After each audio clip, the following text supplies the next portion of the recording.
permission to say that she says it's really not fair following them. But you know what? Eryn is going to do just fine. Eryn Kelly is here for a minor bit of gender balance. She is the co-president of the Calgary Associations of Parents of School Councils, and that's how I got to know her.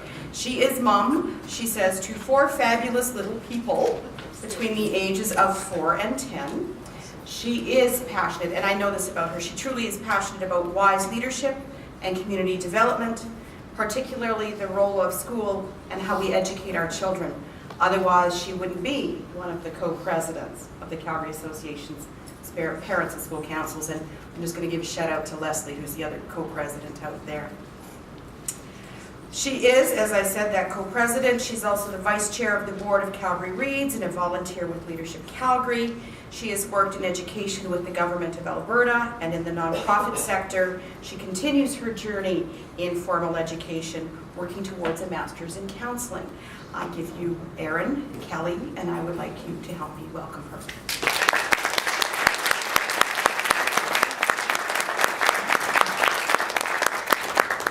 Thank you. I'm a very visual person, so I'm actually just going to plug in, addicted to my technology here.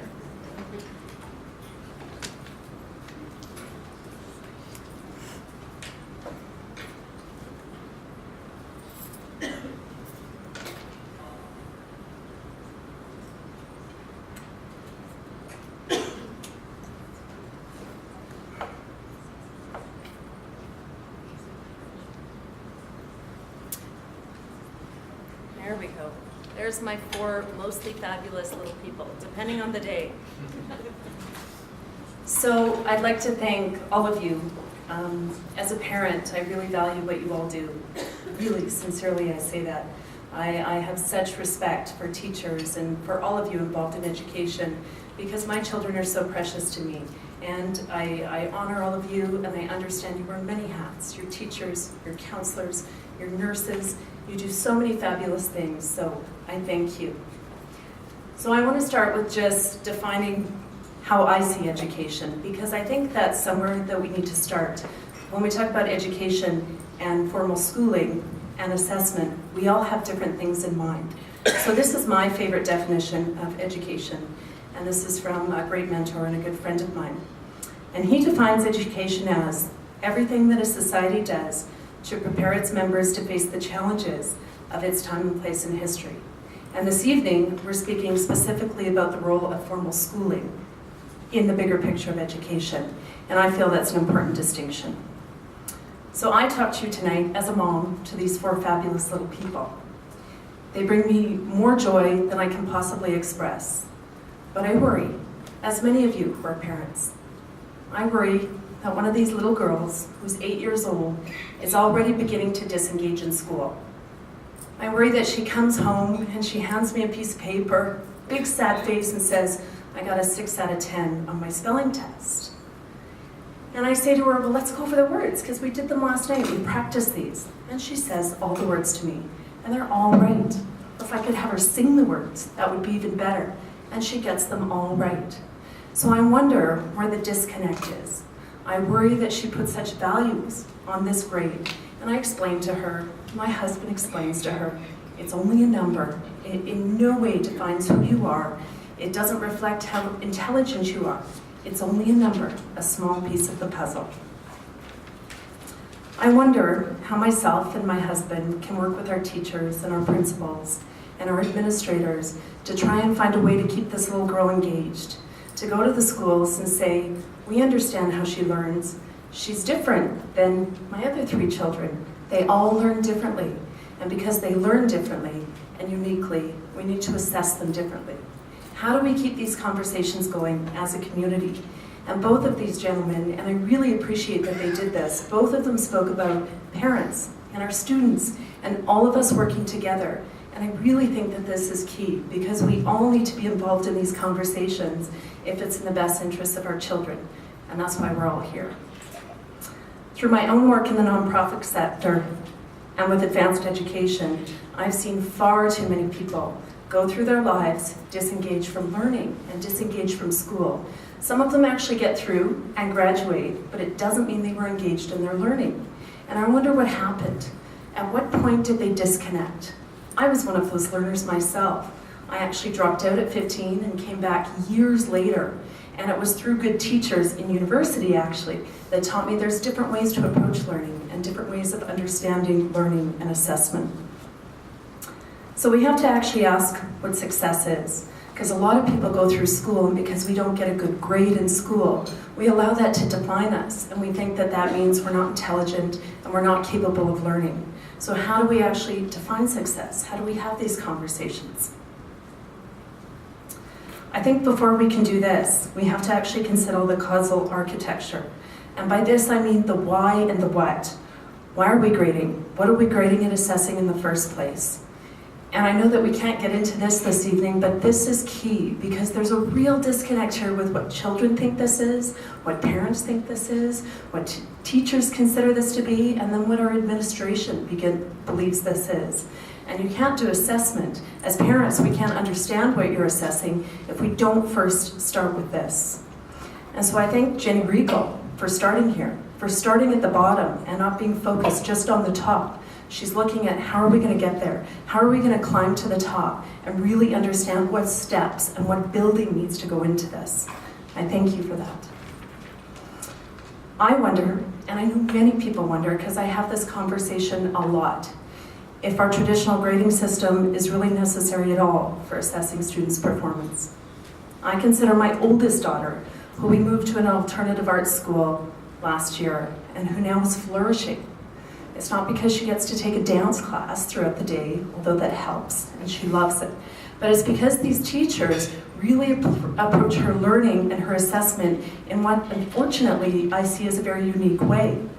They really allow her to be a part of her learning and a part of her assessment. One of the examples that I give is last year she did a project on global warming. Very shy little girl, so she was rather intimidated by this. So she did all of her homework. I kind of left her on her own. She said, "Mom, can you help me get someone from the Pembina Institute to come speak?" I said, "Sure, this is going to be a great presentation." So she does her presentation. She comes home. I said, "How'd it go?" Well, it turns out I was actually supposed to do a presentation on the effects of global warming, which I guess is a little bit different. Kind of a sad face. And she said, "But my teacher said, do it again." I was shocked, both my husband and I. So she got another week, she did the presentation again, she came home and I said, "How did it go? Your presentation on the effects of global warming." And she said it was fabulous. And she spent so much time talking about the presentation and what she learned, and I never even heard what the mark was, because it didn't matter. And that is important. That's what I as a parent want to hear. That she was engaged, that she had an opportunity to go back, because otherwise, just giving her a C and saying, "You didn't do as I asked," what does she learn? She wouldn't learn anything other than you failed. Many of you have probably read Alfie Kohn, one of my favorite authors, a teacher as well. He says authentic assessments should be the norm, and I cannot agree more.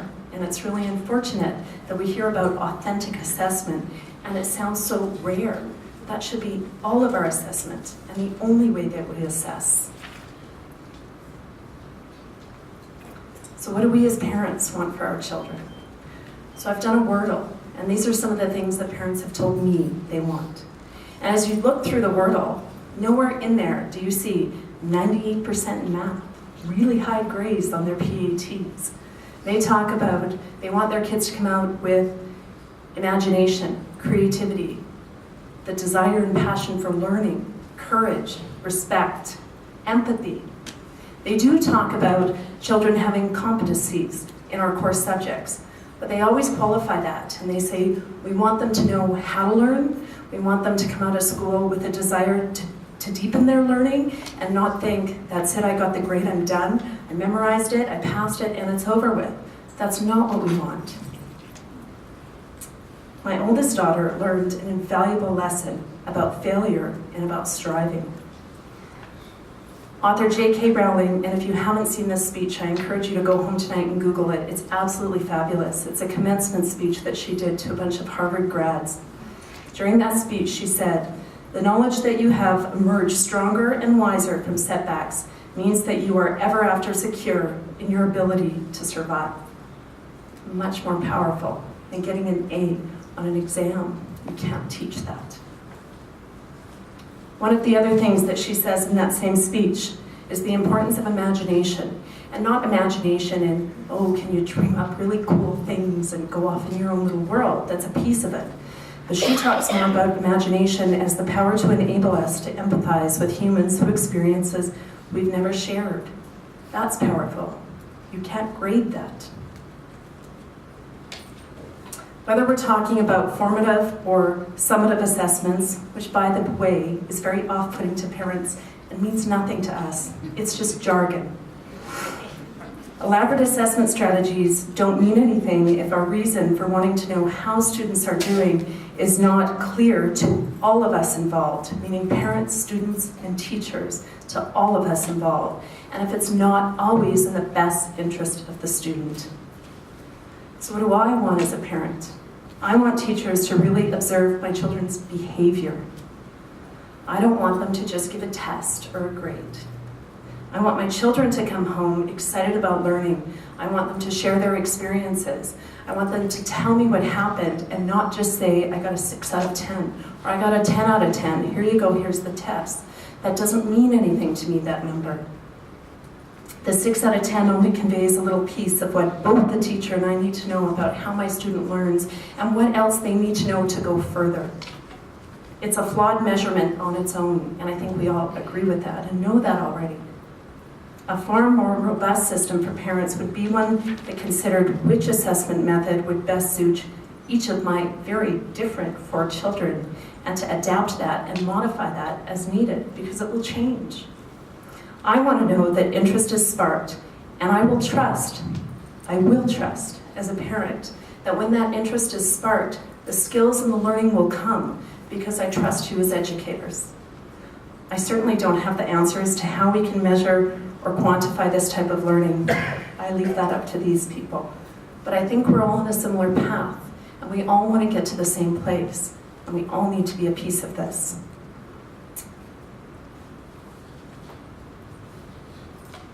I'm going to end with saying, actually what Dennis Shirley was talking about, that maybe what we need as parents as well, because I think parents get caught up in this, we need to see the grades too, is a little more abandon. A little more trust that our children have the ability and the desire to learn, and that our teachers, if we give them the opportunity, will engage them in a way that's best suited for them to do that. So I make that promise to you guys if you'll take us along on that journey. Thank you.